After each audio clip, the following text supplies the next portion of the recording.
This episode of the Justin Robert Young podcast is just brought to you for and by Patreon supporters. Patreon.com/JuRY. Let's just get into this bonus episode.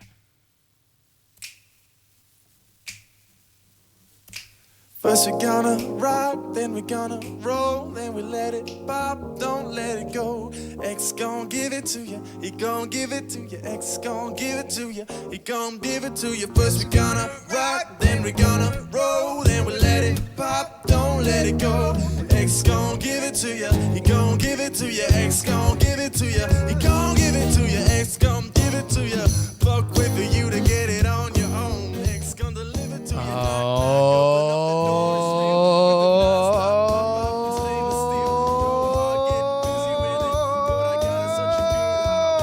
Goddamn, son. Hey, JuRY in the day. This is a little bonus episode of the Justin Robert Young podcast. We did a Brett episode last week, and this week we're going to be a little bit late because I'm traveling. So I feel bad. All right, I feel bad, and I'm like, you want to know what? This is my job now. This is a job that I take very, very seriously. I want to take care of the people that take care of me, specifically everybody who donates to patreon.com/JuRY, getting the best goddamn deal in the internet. This and the Politics Podcast at no extra cost for whatever price you see fit. I'm like, I got to take care of my people. And I've had this buildup of these emails because as soon as we started reading these sordid tales of sex and betrayal that we call X Gon' Give It To You, where you talk about the failed relationships that you've had and the trials and tribulations that have brought you to the fact that you are now writing a stranger on the internet because your relationship has taken a wrong turn, skidded off into a ditch, and blown up in some gigantic fireball.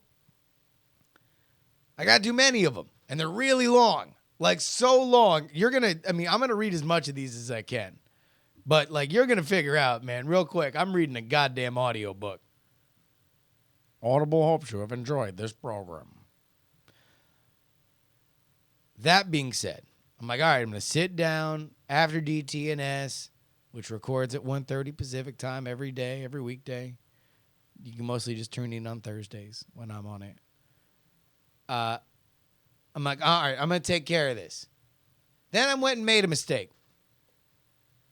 I had to go mail something, so I walked on down to the post office, and I'm like, well, while I'm out, I should just grab something to eat. So I decided I was going to go eat some Chipotle. Now, I do like Chipotle. I think it's pretty good, even if they've non-GMO'd their products to the point where they're now only rat poison. But beyond that, I really like Chipotle. I think it's really great. And so I sat down and I ate some Chipotle. Now, if I just sat down and ate some Chipotle and then I'm like, okay, I'm just going to answer emails for 2 hours. All right. Okay, cool.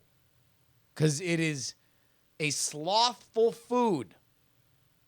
Certain kinds of foods, heavy foods, sit in your stomach, literally and figuratively weigh you down. Chipotle is one of them. Like, it is very, very, very prescient of them that they wrap it up in this big, gigantic, what looks like a gigantic lead anchor. Because then I put all of it in my mouth, I eat it all, and then I'm like, oh, okay, well, don't worry, Justin. Now all you have to do is get your Irish up, come on over here in front of the old Lumix camera in the set here in Oakland, California, and make yourself a bonus podcast. Well, I'm just going to let you know, folks, I'm struggling. Call me Joe Namath because I am struggling to put together a show that I hope you guys will like. But good news is I don't really got to do a whole lot of the singing for my supper here on this episode. It's the X Gon' Give It To You podcast. So we're just going to play, we're going to read these stories. Let's just go ahead and start it off, man. I feel like I'm going to... Oh, no, wait. No, they're all so goddamn long here, folks. All right. As always, you can write into the show, JustinRobertYoung@gmail.com. Again, that is JustinRobertYoung@gmail.com. Let's get to our first. Give it to you. He gon' give it to you. X gon' give it to you. He gon' give it to you. This one comes in from Imorph. X gonna give it to you. This is written in very short. This is the shortest one we're going to have. Her, I'm pregnant. Me, I see. Narrator, wedding bells. Action description. A few years pass. Her, I might be pregnant. It might not be yours. Insert outro to Get Smart. So he literally just linked me to Don Adams walking his ass through the offices of Get Smart here at the end. Me, bye Felicia. Infraction, unprotected sex with a rando while married. Penalty, divorce. Oh, I got custody of our 2 kids. Turns out she was not pregnant. I still divorced her. Now, if you've never listened to anything that we've done before, then normally these stories are very much reminiscent of wreckage that comes along with a relationship. You know, this is stories of people who are not over their exes. You know, and that's what the titular ex has given it to them, in that they have been bitten bad by a bad situation that they've only made worse by their continued longing for those that did them wrong. However, Imorph apparently just made the right move. You know, normally these emails that I get written are, Justin, can I have your advice? Should I still be pining for my ex? And many of them are literally just, hey, I need someone outside my own head to tell me that I just need to get the hot hell out of here. But Imorph apparently has taken a different path to this. He literally just wants a high five, because that's the way that you do it. Like, if you feel, something tells me that this was, you know, her saying that she might be pregnant by a stranger was not the first clue that both you and her had that this relationship might not exactly be the happily ever after type. Something tells me that you might have had sneaking suspicions, and maybe y'all haven't been the most happy leading up to it. So it sounds like everything was very, very, very well done. And I hope that you busted her when she was trying to sneak out a booty call on a shoe phone. Let's go ahead and get to our second email. Fuck with you to get it on your own. Next gonna deliver to you. Knock, knock, open up the door. It's real with the non-stop pop from stainless steel. Go hard getting busy with it, but I got such a good heart. I'll make it. All right, this one comes in from Beethoven's Ninth in D minor. Beethoven's Ninth in D minor. It's another one of those audiobooks here, folks. So I'm going to do my best to read it. To begin with, it was never a clean break, at least not until I pulled the Montana and walked out the fucking door. Like I said, some of the chaos in the first few on and offs of our relationship had been caused by my vices. There were never anything major, but I was a difficult person when I was sober and when I wasn't. That makes it difficult to carry out any kind of serious relationship. I finally got my act together, got myself cleaned up, and decided to go back to college. I'd gotten a taste what life was like with only a high school diploma and a blue-collar job, and man, I didn't like it. I wanted more. I was ready to work my ass off to get it. It was around that time she came back into my life. Things between us had never been better. I even got her a job where I worked when she was tired of what she was doing and was looking for something new. I know, terrible idea, never shit where you eat. I had turned over a new leaf, and I was loving the woman by my side. I wanted to give her everything that she deserved. Fast forward, the two of us had just gotten back from a trip to the beach together. She'd been acting emotionally distant the whole time, and I couldn't figure out why. She wanted me to come meet her, and I did. Through a lot of tears, she told me that she needed a break, although she still wanted to be friends. I tried to talk her out of it, to dig a little bit deeper on what was going on and why she felt this way, but I got nowhere. I was a sucker. She had me by the heartstrings, so I agreed to her terms. I remember thinking at the time, foolishly, that if she didn't want to be romantically involved with me anymore, I could at least see her now and again. I was crushed. It's the kind of emotional devastation that manifests itself physically. For weeks I had this pain in my chest. It felt heavy and at the same time empty. Heartache is a difficult thing to describe, but there are poets and songwriters who can do it more eloquently than I can. Once you felt it, though, you never forget it. There were nights where I couldn't sleep and days where I couldn't eat. I would frequently break down in tears, seemingly at random. All right, this is a little maudlin. This is a little melodramatic, but let me go ahead and co-sign. This is your editor here talking.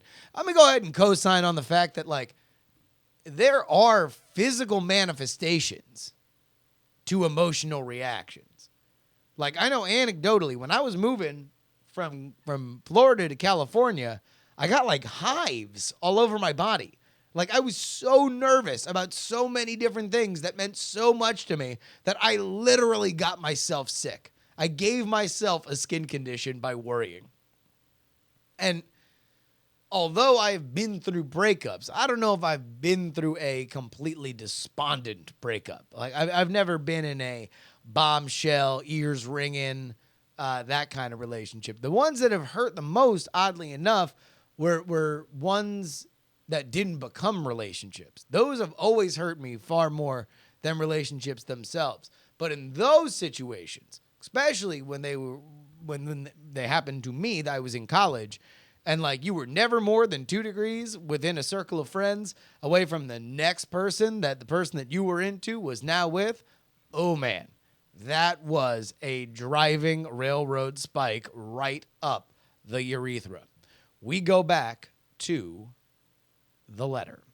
Strangely, in terms of our relationship, not much changed at first. I still saw her fairly often, both at work and outside of work. We still slept together as well. Oh boy. Once, after giving her a ride somewhere, I was dropping her off at her car. One thing led to another, right there in the front seat of my truck in an empty parking lot. It was some of the most intense, passionate, and inexplicably mind-blowing sex that I've ever had. Despite the frequent contact and great sex, something was missing. I couldn't feel that hole in my chest. And it's fill, not feel. I don't know why I said it like that. Over time, things began to change. She started spending less and less time with me on the outside of work, and eventually we stopped sleeping together. That timing couldn't have been better in hindsight. She started sleeping around with a couple other guys in addition to me. One of them was a guy that we both worked with. That was hard enough to deal with by itself, but what made it even harder is that he gave her VD. I got myself checked just to be safe. Thankfully, everything came back clean, but having to see him at work was nearly as painful as if I hadn't. No. You'd rather just take seeing the dude without the, milky discharge. There were huge swings between how she treated me in public and how she treated me in private. It seemed like she wanted to be with me, but only on her terms. It was conditional love. No matter what I did, I couldn't get away. Each time I tried to distance myself from her at the advice of my friends, she'd pull me back in. She had me by the balls, and she knew it. I'm not sure if she was deriving pleasure from my suffering. It was entirely possible. Now, listen, man, when I told you that this shit was a novella, I just want... How long... What percentage of this story do you think we're through right now here in the chat room? In the chat, somebody just write a percentage, right? How long you think we are? Whiskey Wolf goes with a very aggressive 25%, 40%, 85, 55.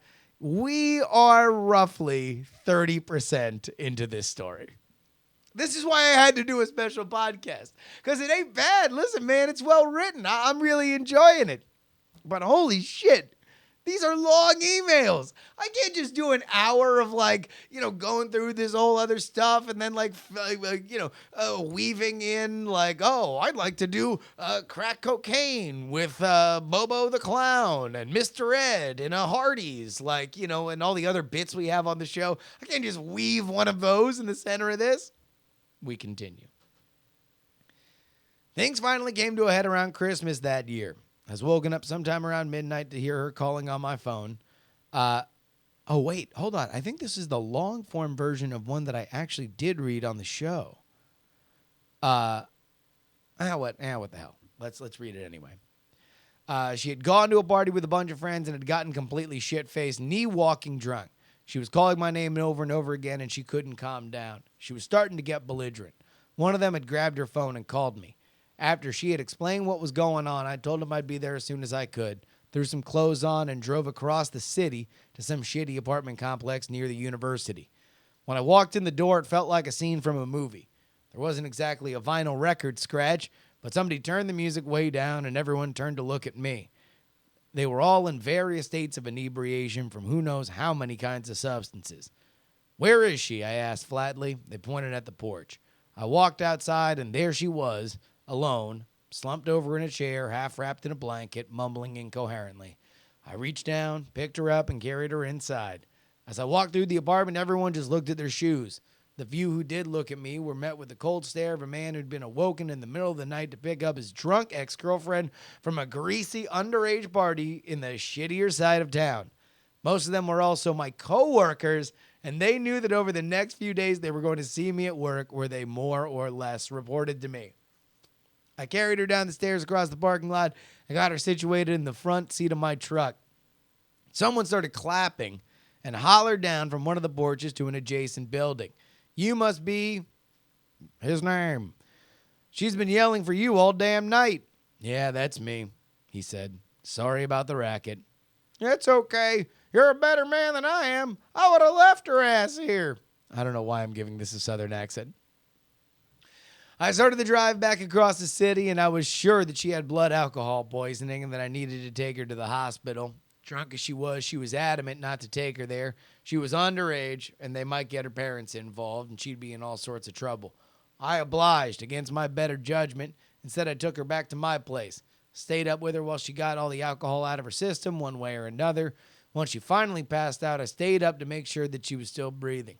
Eventually, the sun started to come up, and I had to get ready for a 6 a.m. shift at work. I left a note next to the bed explaining what happened. Figured she wouldn't remember much.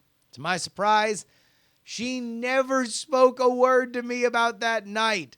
Not even so much as a thank you or an "I'm sorry." I think that was the proverbial straw. She had broken my heart, showed no remorse for it. She continued to lead me on by the heartstrings like a dog on a leash. Every time I tried to get away, she yanked just hard enough to keep me in line. I gave her everything I had and cared for her when she needed me the most, and all I got in return was a broken heart and a heap of a credit card debt. Short time later, a new job opportunity landed in my lap, and I decided to take it. Over the next few weeks, I decided that if I was going to make a clean break, it had to be a clean break right now. The last year had been absolute shit, and I'd had enough. On my last day of work, she was standing near the door. I walked right the fuck past her without saying a word. I just gave her a knowing glance, walked out the door, and never looked back. Started my new job the next day and decided it was going to be a fresh start. Now, I made a lot of changes in my life since that day. There have been a lot of small victories, like quitting smoking and getting my own place. And I've had a share of big victories, like graduating from college with a bachelor's degree, landing a full-time white-collar job with a good salary, and using 120 pounds. I've spent the last several years making myself into the man that I want to be. Sometimes when things get tough, I've taken a walk down the hall of supervillains, and it's given me the motivation to keep going. That's some days. Other days it's not. But I soldier on because life is a grand fucking adventure. I know this is long. Respectfully, yours, Beethoven's Ninth in D major. All right, so we did read a shorter version of this on the show, but this brings a lot more context. And let me just say this to Beethoven. Roll over, Beethoven. Tell Tchaikovsky the news. Secondly, I'd like to tell you. Okay. So a few things that I read in there that I find to be red flags. Number one, you made this lady a supervillain.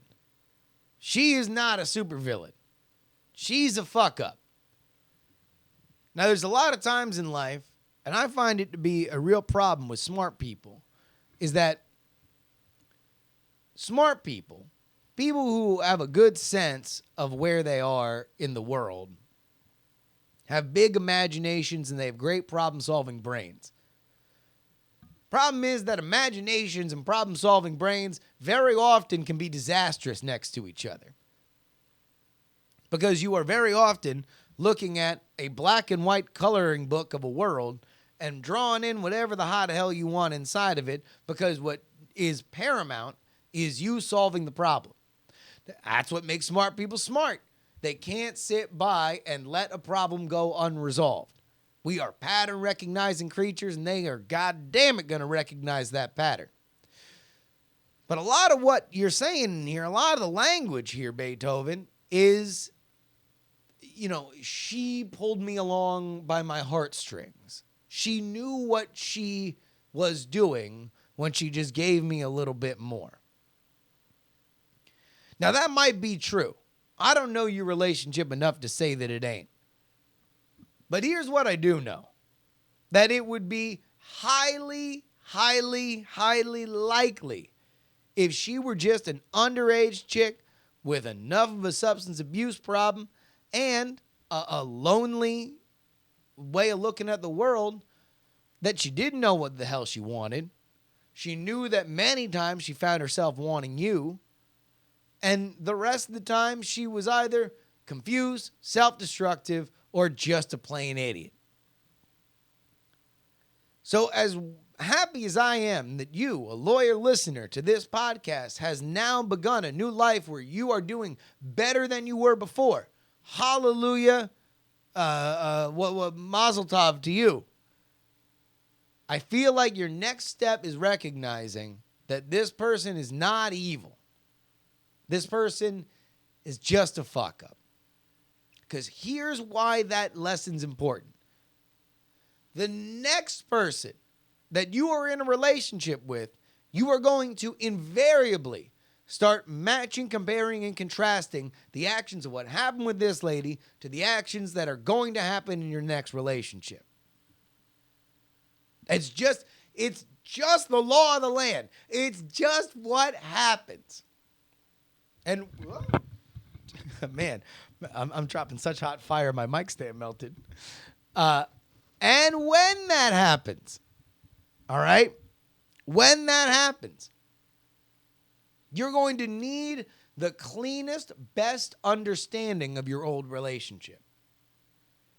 Here's a true fact, man. I lose respect for people, friends, that go on too much about, well, my bitch ex-girlfriend, my bitch ex-wife, my asshole ex-boyfriend, my asshole ex-husband.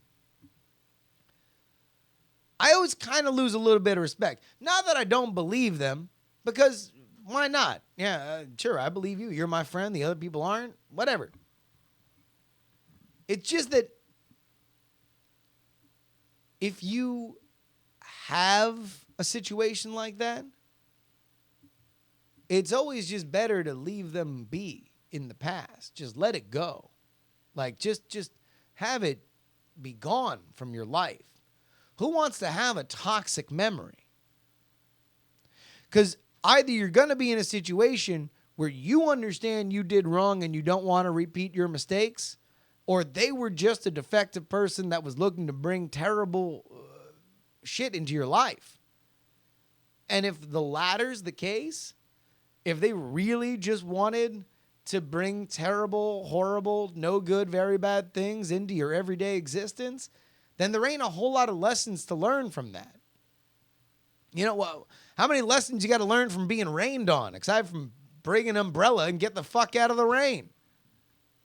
Now, if you screwed up doing something, if there were elements of your life that you fed into to make a unstable or bad situation worse, that's worth learning, because that's going to come in handy in the next relationship that you have.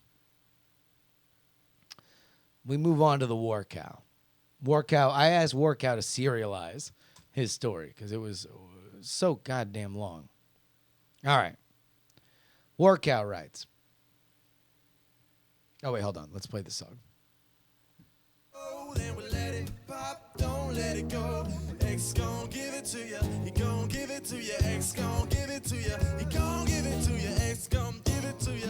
Fuck with you to get it on your own. X gon' deliver to you. War Cow writes. So if we're going to serialize this, I'm going to have to give a bit more detail on some of the other things that happened during these relationships. And hell, if anyone's still interested, I can tell these stories about my other fucked up relationships before and since.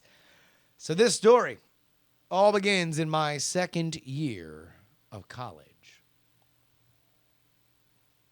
My previous relationship started in my sophomore year of high school and ended a couple months prior. During the intervening months, I went to ACON, a Dallas area anime convention, and there I met a girl. Let's call this girl T. T and I started talking after the con, and in August, we started dating. We had several things that we found interesting. We're both into gaming, sci-fi, anime, and cosplay, and we both identify as genderqueer. Starting out, those things seemed really good, and I attached quickly, a running theme, as you will find. My friends all think the whole relationship is a bad idea and can't see what I see in her. I ignore what I now use as pretty much the big warning sign in a relationship and continue anyway. December comes, and I start working longer hours on my break, and one cold morning, I get to see several status updates about how she was going to hang out with this quote-unquote guy she likes, and how she loved cuddling with her quote-unquote boyfriend. Me, both being at work and 3 hours away in Houston, came to the conclusion that she was not talking about me. I confront her, and she said she needed something more physical, and she didn't want to tell me because she didn't want to hurt me. I break it off and get drunk with one of my best friends. So again, I told him to serialize this. So the whole like last time. All right, so here I'm just gonna read. This is what he wrote. I told him to serialize it. This is my fault. Last time I left you, I just broken up. This is like the Netflix version of a serialized X gonna give it to you. So we're just gonna go right like credits, ending theme. Next episode in 5, 4, 3, 2, 1. Last time I left you, I had just broken up with T after being cheated on for the first time ever. During the intermittent time, I have casual sex with a friend of mine we will call JR. It was selfish. It was not great, but it was something I needed. More on this later. Man, we're setting a lot of shit up here, Rorcow. It's now late March, early April, and I go to another convention, Anime Matsuri, in Houston. There I give out my phone number to something like 30 people over the course of the weekend, and my phone is completely dead at the end of the weekend because I forgot to bring a charger. When I get home and finally charge my phone, I'm swarmed with texts from one girl who claims to have met me the year before. I've got zero recollection of her, and we start talking, and she tells me her name is Kitty, first red flag, and that she is a hardcore, quote-unquote, lesbian. Second red flag, she just broke off an engagement. Third, run, you fool! And she is starting rehab this week. Fourth, are you kidding me? And you still took things further? And she gets into a wreck and doesn't know what hospital she ended up at. Sign of heavy drug use, if you don't know. Which also, for those keeping score on their home programs, is a fifth red flag. Anyway, despite all this, we keep talking, and eventually a couple days later, she asks me out, and I say yes. Over the next few months, I give up caffeine and try to help her with rehab. Huge mistake. And loan her my favorite jacket. I would not get this jacket back for several months. All right, Poe Dameron, calm down. I get a tattoo of something I have wanted for a really long time and tell her I got it for her. Then she and one of my best friends, Matt, go out to a bar. She ditches us and gets high as a fucking kite, and the next day dumps me out of the fucking blue. Oh, man, War Cow. We got a lot to talk about as soon as we get to the end of this. So the last time, again, X gon' give it to you. Credit. 5, 4, 3, 2, 1. X gon' give it to you. War Cow serialized. So the last time we left off, I'd been dumped by Kitty. I am crushed. Why? I don't know why, but she honestly did not treat me that well, and my friends didn't like her. It's a couple weeks later, and it's Matt's 21st birthday. We all hang out and go take a shower before we go out and hit the nearest gay bar, and I get a call. I almost don't pick it up. It's Kitty. 5 more minutes, and I would have been out the door and on my way to have an awesome time with an awesome friend. Instead, I got to spend the night talking to Kitty as she is near having an overdose. Yes, you heard it here first, folks. I spent my best friend's 21st birthday talking to my then ex, in the eyes of almost all my friends, the most horrible person in the world, as she had an OD. She eventually gets to a hospital and is safe. I call and apologize to Matt at some point during the ordeal, and then something stupid happens. I get back together with her.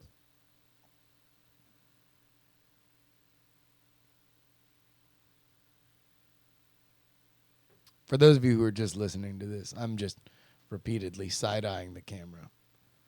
Like, that's the Maybe hold on. Maybe I just got to read it again. Yes, you heard it here first, folks. I spent my best friend's 21st birthday talking to my then ex, and in the eyes of almost all my friends, the most horrible person in the world, as she had an overdose. She eventually gets to a hospital and is safe. I call and apologize to Matt at some point during the ordeal, and then something stupid happens. I get back together with her. No, it didn't get better. Yes, this is the thing that I do. I get back into a relationship with her.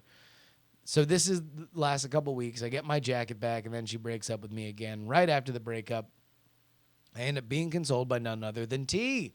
Yes, I get consoled by T and eventually end up asking her back out. Why? I don't know. This is not a series of smart decisions. Workout has been one of our best emailers, and certainly has just a great level of honesty that I always appreciate.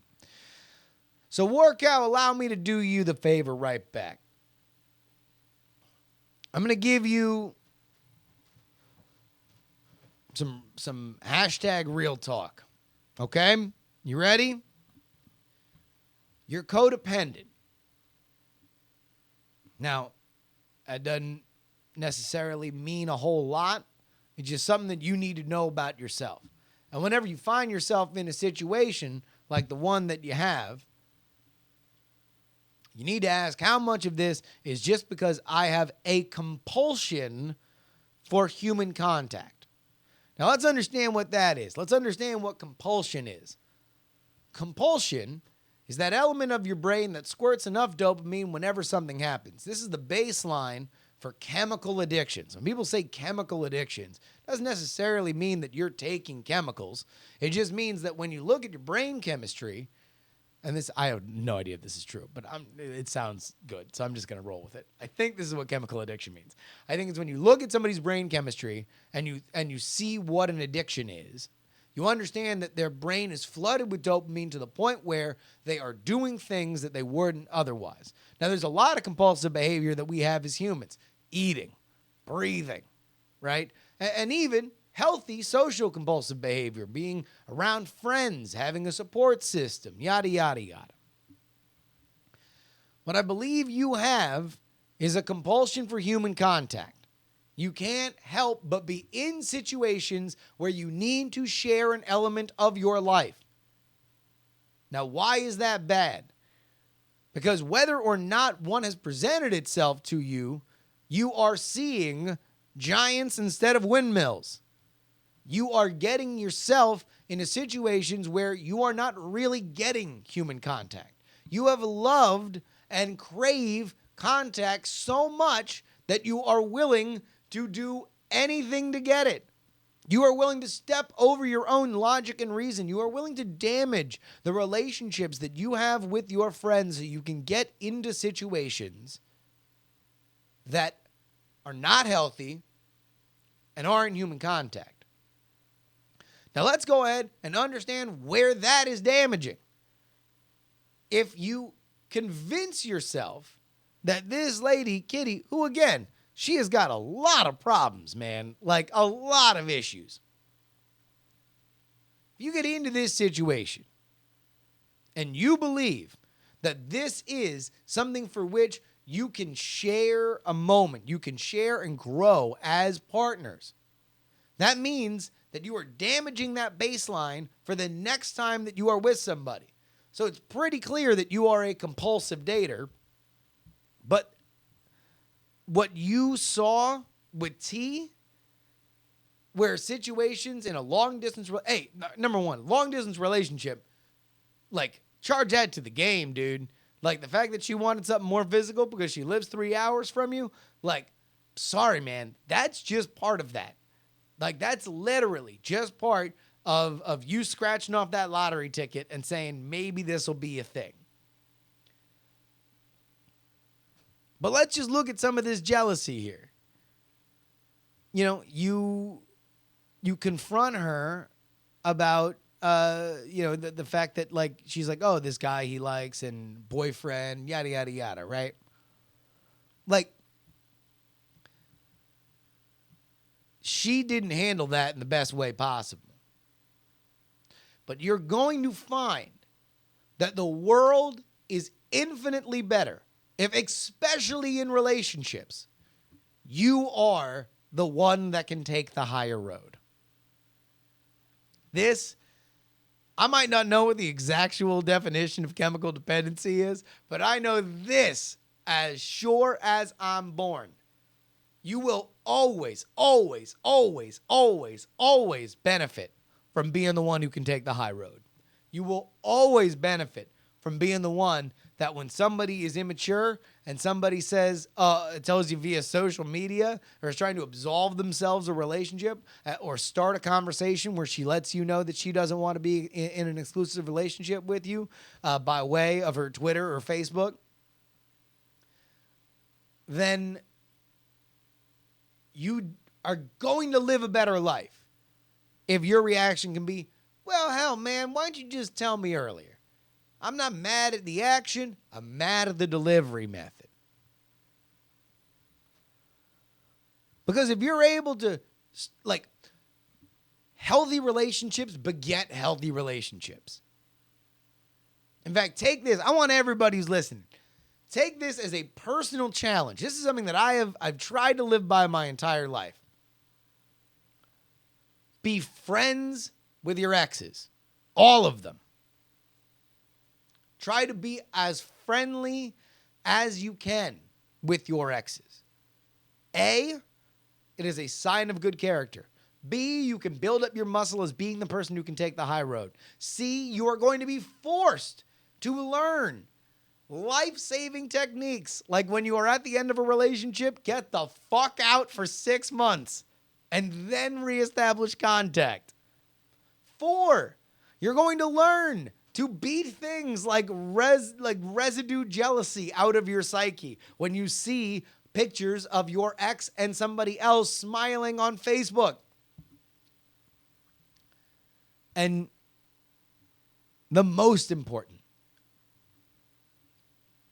is that it is normally a way where you can preserve your standing and your sanity in a relationship. And if you can do that, if you can be better, if you can understand what worked and what didn't, what was my fault, what was their fault,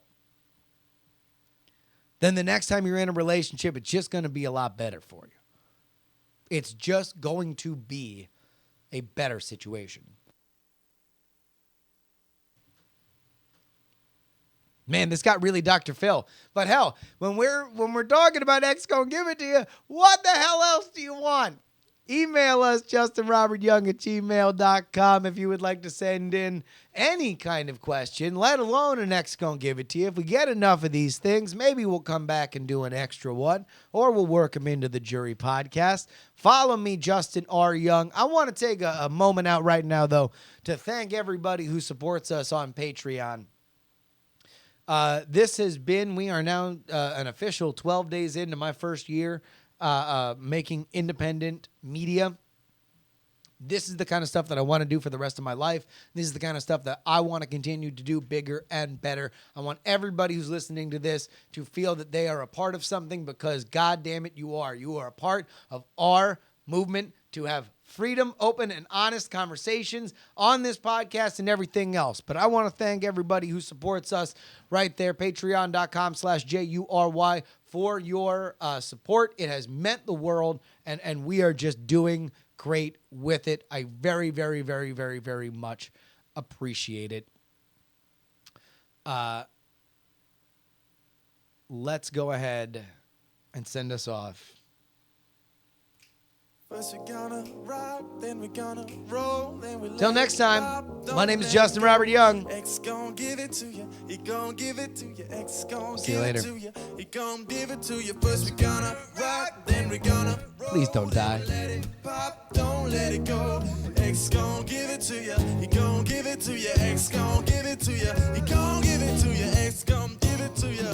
Fuck, wait for you to get it on your own. X gon' deliver to you. with a non-stop pop in stainless steel. Go hard, getting busy with it. But I got such a good heart, I'll make a motherfucker wonder if he did it damn right. And I'll do it again, cause I'm right and I got to win. Oh, first we're gonna rock, then we're gonna roll, then we let it pop, don't let it go. X gon' give it to you, he gon' give it to you, X gon' give it to you. Diamond Club hopes you have enjoyed this program.